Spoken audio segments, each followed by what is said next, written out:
We all set? Yeah, obviously really disappointed. They're very good. There's a reason they're ranked 22nd in the country. I thought, they executed at a high level, and we didn't. The errors early in the game and critical errors just killed us. We get a first down on the first drive, and we have a guy who's online scrimmage goes in motion. I've never seen that before. Done this for 40 years. I don't know if he just misaligned or what, but he's on the line scrimmage and he motions, and now we don't get the first down, we have to punt the ball.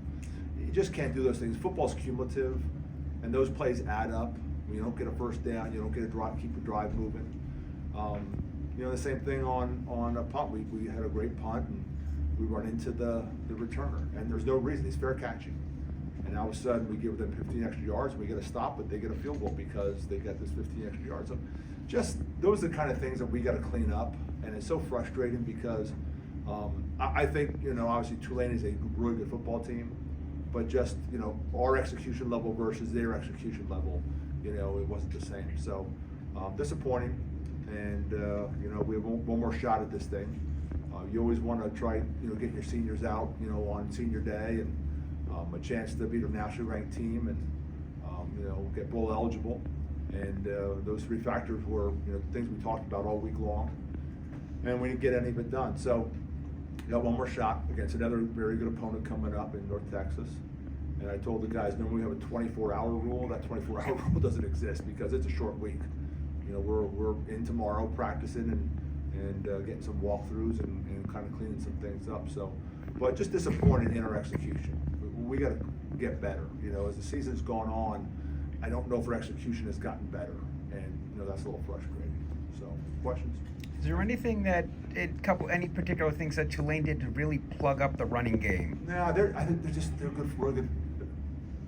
They're a good football team that's done this for a while, and they have some cohesiveness, and so yeah, I just think we played against a very good opponent. That's very motivating. I mean, obviously, when you look at the potential, they have a chance to get in the Final 12, and they're right there right now. So, I think we hit, a team that is pretty talented. That you take that into consideration. You need to out-execute those kind of teams. We did not out-execute that team. How would you assess the way your line played today? It was a little bit of a mixed bag, for the whole week because Diego was out with the flu, a good part of it, and so he missed some time, and we were concerned about would he be able to get through a full game? And then Grayson turned his ankle, I think it was Monday, and he was doubtful all the way up till game time. So two of your best players on the offensive line didn't practice a whole lot, and so I think that created some problems with continuity with our offensive line. You're coming off a get better week, and so you're hoping that you're going to be fresh. And then unfortunately we had Evan had the flu also earlier in the week too. So that the bug kind of went through our facility there for a little bit. I bet we had 4 or 5 guys go through that. But yeah, Grayson turned the ankle. I was shocked that we got him back and he played at all, because early on it looked like it was pretty significant. But the trainers did a phenomenal job, and he gutted it out. Chris Smith got the start. And I think Chris, we didn't have a whole lot of panic with Chris going in there because, Chris has been, a pretty steady backup for us, and, just, getting his opportunity to start. But Grayson ended up getting in there. So I think possibly the combination of their defensive line being really good and our offensive line having some guys, miss a bunch of time the last 2 weeks hurt us. You had a big group of seniors this year. How did you kind of lean on them so far this season to lead the team, and what kind of growth have you seen from them as seniors overall? Great question. Something we talked about was, I'm so indebted to them because when a new coach comes in and you're a senior, boy, that's hard, and it wasn't just a new offense and a new defense and new special teams. It was a new culture, and they've embraced it, and they've done a really good job. And, in today's college football, what new coaches do when they come in, they throw a hand grenade into the locker room. I didn't do that. First of all, I think morally that's the wrong thing. A lot of these kids came to Temple to get this degree. And so our whole thing was like, hey, this is how I'm going to do things. If you want to stay, we'll keep you. We're going to help you graduate. If you want to move on, that's fine also. And a lot of them stayed. And a lot, it's been great. We've worked together getting this thing, going in a hopefully a better direction than it was going. So, yeah, I mean, those guys, you know, I told them I loved them. I got emotional because they really did buy in. If they wouldn't have bought in, this would have been a long year. It would have been a really long year. But they bought in, and we've made, you know, dramatic improvement. Are we where we want to be? Not even close. We're not even close where we want to be. But at the same time, from the first day I got here to now, it's been pretty dramatic the improvement we've made. Did you expect at all that they were going to go deep a few times early? Oh yeah, no, that's kind of, you know, they do a really good job, very patient, then all of a sudden they lull you to sleep and they take those shots. So, and they have great receivers. Quarterback's a really good player. You know, they got him late, and they had taken 3 transfer quarterbacks. So I don't think they were happy with their quarterback situation, and that's why they took the BYU kid late like that. But he's played really well, a lot more athletic than you think, and yeah, I mean, we thought that they would kind of lull us to sleep a little bit and then take those shots downfield.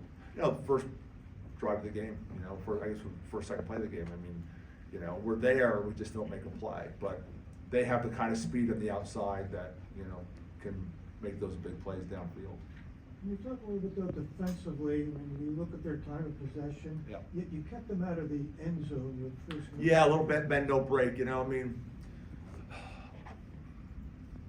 I think, you know, as the season's gone on, you know, we've gotten better and better at limiting those explosive plays. And, you know, early in the season, that was kind of our Achilles heel.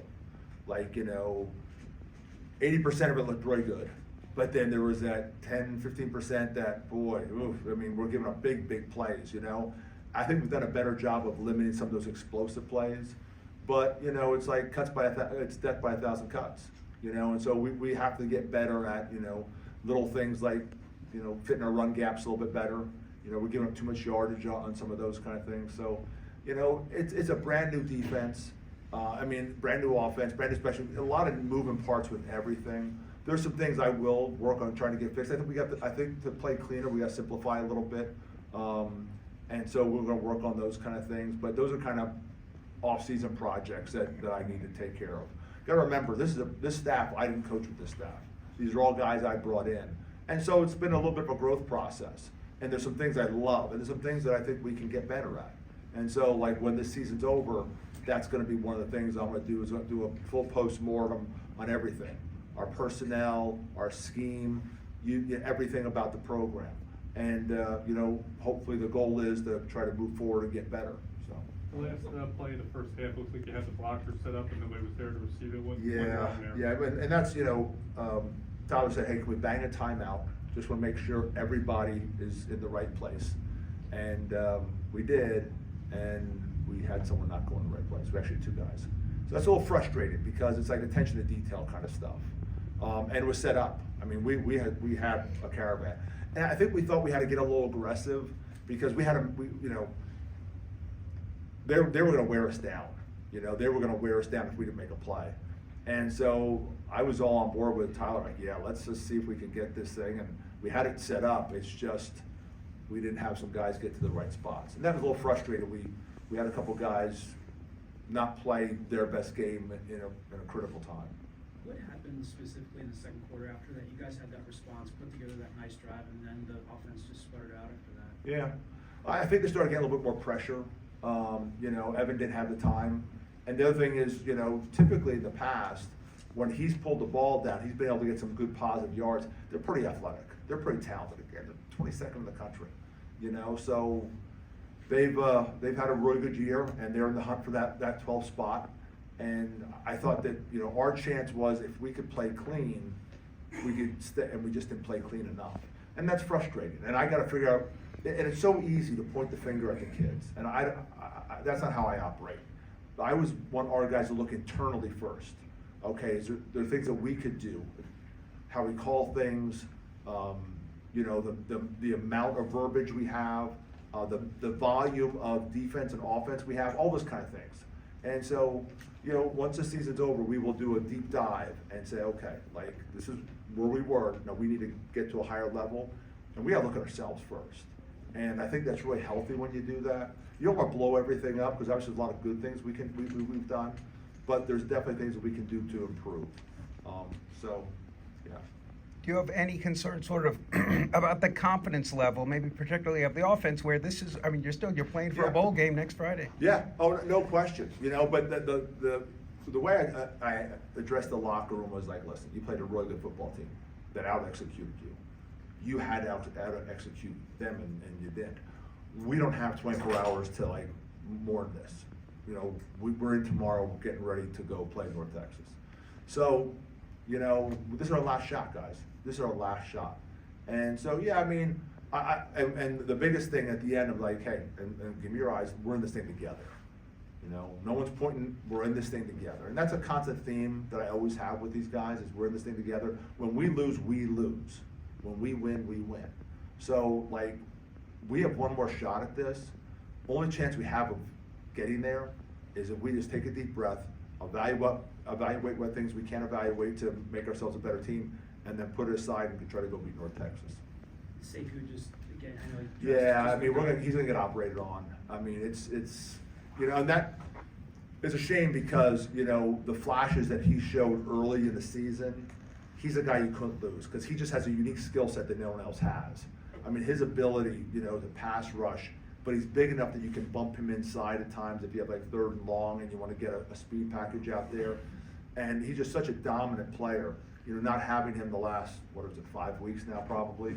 Like I say, he warmed up against Army, couldn't go.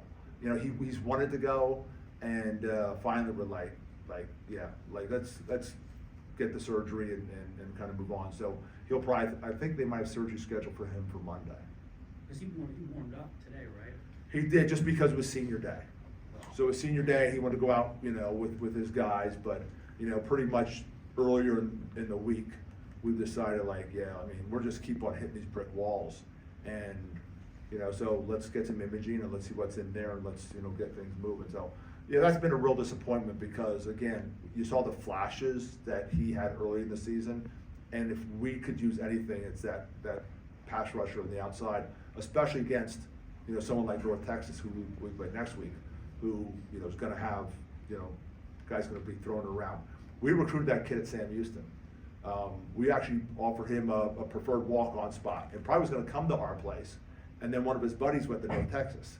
And he ended up going to North Texas, and now he's their starter. But he's the quarterback that never started a game in varsity game in high school. But we went and saw him and said, hey, this kid has some ability. Let's get him out of the walk-on at Sam. And so I remember him very well. He's a pretty talented kid. He's having a heck of a season too. Okay. All right, thanks guys. Thanks, Coach.